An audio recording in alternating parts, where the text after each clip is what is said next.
Kita bersyukur kepada Allah Subhanahu wa taala. Allah Subhanahu wa taala telah hadirkan kita di bulan suci ini, yaitu di bulan Ramadan. Bulan yang dimana Rasulullah sallallahu alaihi wasallam sabdakan syahrun mubarak.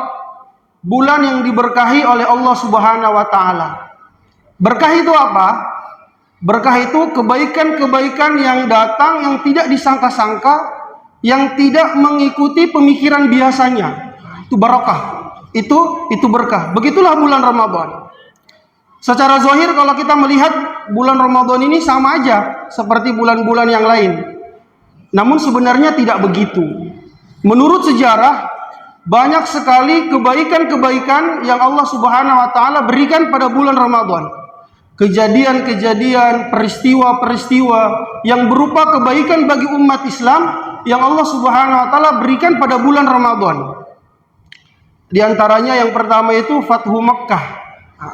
Pembebasan kota Makkah.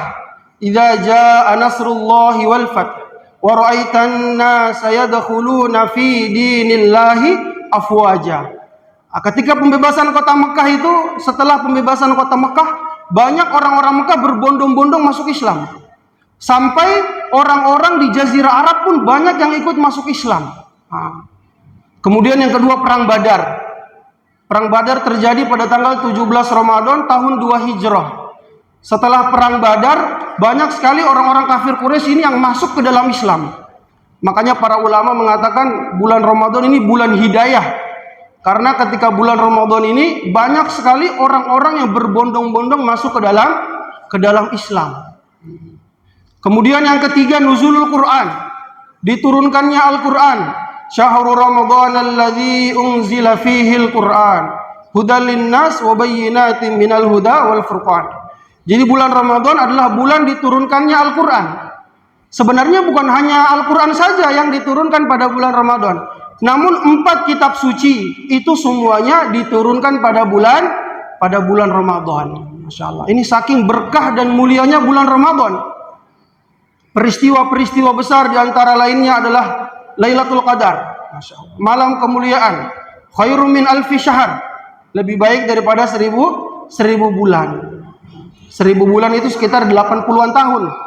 Itu terjadi pada bulan Ramadan. Tidak terjadi pada bulan-bulan yang lain. Kemudian kemenangan pasukan Muslim atas bangsa Tartar, orang-orang Mongol. Ini terjadi pada bulan Ramadan, yang mana orang-orang Muslim ketika itu dipimpin oleh Panglima Besar Saifuddin Qutus dan pasukan Mamluk dari Mesir. Masya Allah. Ini mereka menaklukkan pasukan Mongol, yang mana ketika itu pasukan Mongol itu pasukan yang tidak terkalahkan. Kalau mereka menaklukkan satu negeri, maka seluruh orang yang berada dalam negeri itu dihancurkan, diluluhlantahkan seketika. Orang-orang Mongol.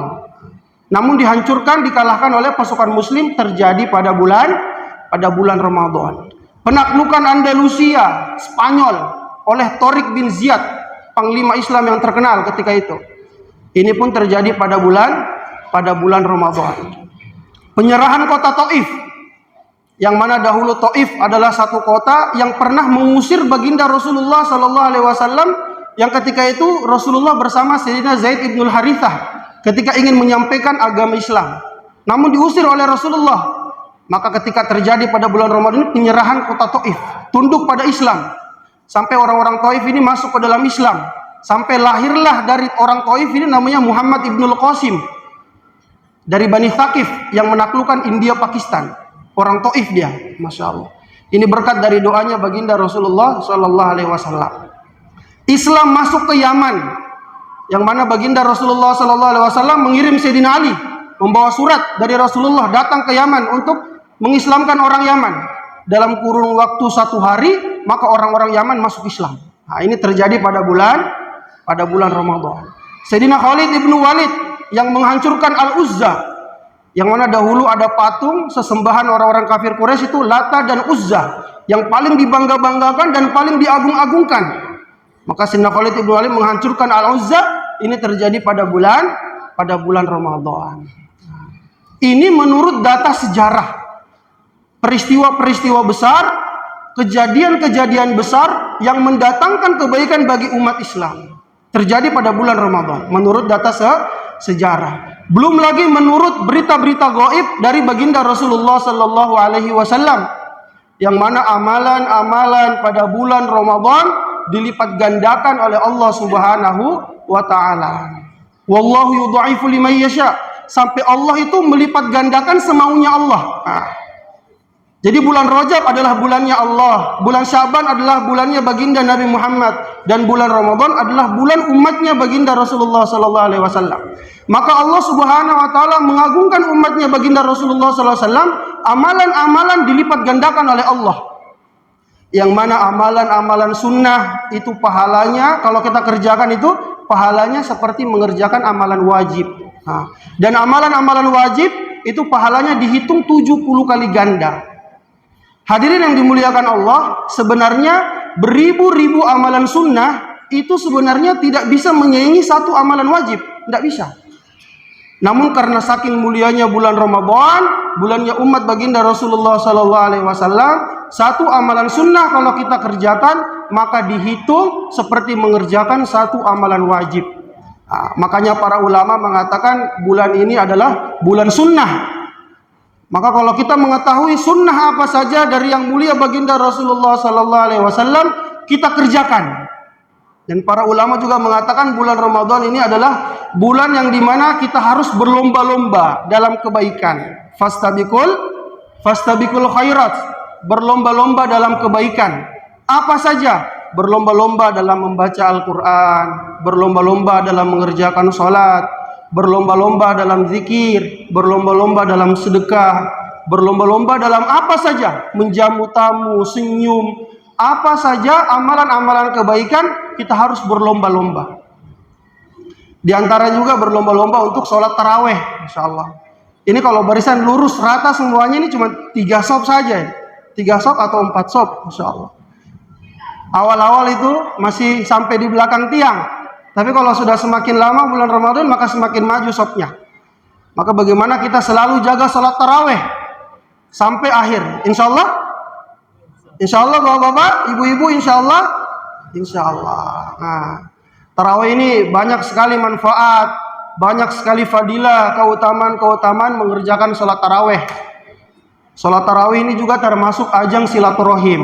Nah, kadang kita tidak pernah ketemu dengan teman-teman kita yang dulu, tiba-tiba pas sholat taraweh ketemu. Termasuk ajang silaturahim. Orang yang silaturahim kepada saudara muslimnya itu mendapatkan 3 keutamaan dari Rasulullah SAW. Yang pertama, diampuni dosanya, dipanjangkan umurnya, dimudahkan rezekinya. Kalau kita sholat taraweh juga kita telah mengerjakan amalan secara berjamaah. Salatul jamaah afdalu min salatil fardhi bi 27 darajah. Salat yang jamaah itu 27 kali lebih utama dicintai Allah daripada salat sendirian. Pada bulan Ramadan orang yang salat tarawih, man qama ramadhana imanan wa ihtisaba ghufira lahu ma taqaddama min dzambi. Siapa yang salat tarawih menghidupkan malam pada bulan Ramadan imanan, karena iman. Karena iman maksudnya meyakini bahwa salat tarawih adalah sunnahnya baginda Rasulullah SAW. Wahtisaban maksudnya mengharap pahala, hanya mengharap pahala dari Allah, tidak mengikuti tetangga yang sedang salat tarawih bareng-bareng, tidak pengen dilihat orang, tidak pengen didengar orang, tidak ujub pengen bangga diri, tidak, tapi murni karena pengen pahala dari Allah Subhanahu wa taala. Ghufira lahu ma taqaddama min dzambi, maka Allah akan ampuni dosa-dosanya yang telah lalu. Semua di sini pasti kita punya dosa. Tidak ada orang yang tidak punya dosa. Semua pasti punya dosa. Dan sebenarnya kesusahan kita di dunia ini itu sebenarnya bukan karena kekurangan harta, bukan karena kekurangan pangkat, kekurangan jabatan, tidak.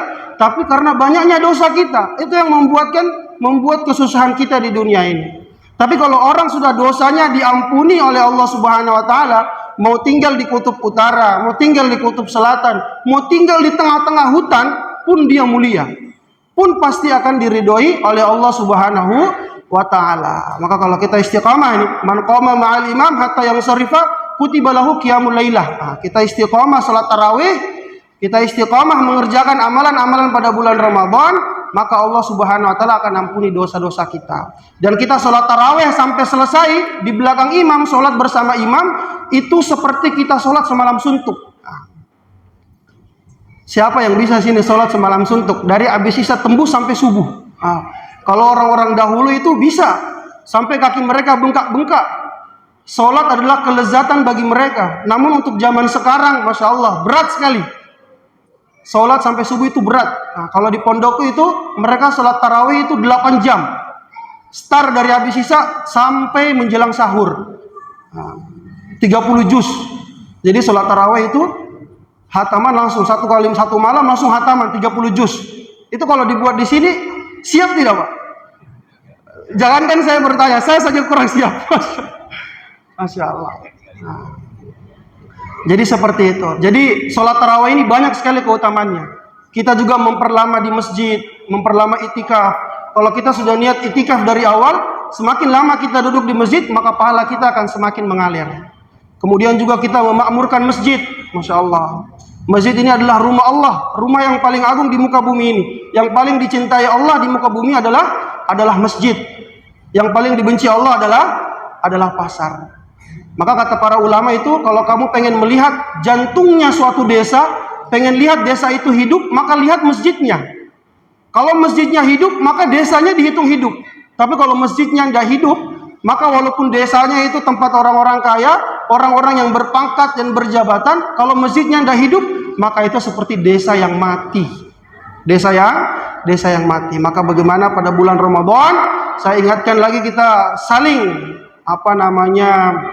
mengingatkan kepada saudara muslim bagaimana kita fastabiqul khairat, saling berlomba-lomba dalam kebaikan, sehingga akhir dari bulan Ramadan kita mendapatkan predikat khusus yang telah disediakan oleh Allah Subhanahu wa taala, la'allakum tattaqun. Semoga termasuk kita semua. Amin ya rabbal alamin. Mungkin cukup sekian yang sedikit ini, semoga bermanfaat. Akhirul kalam saya tutup. Assalamualaikum warahmatullahi wabarakatuh.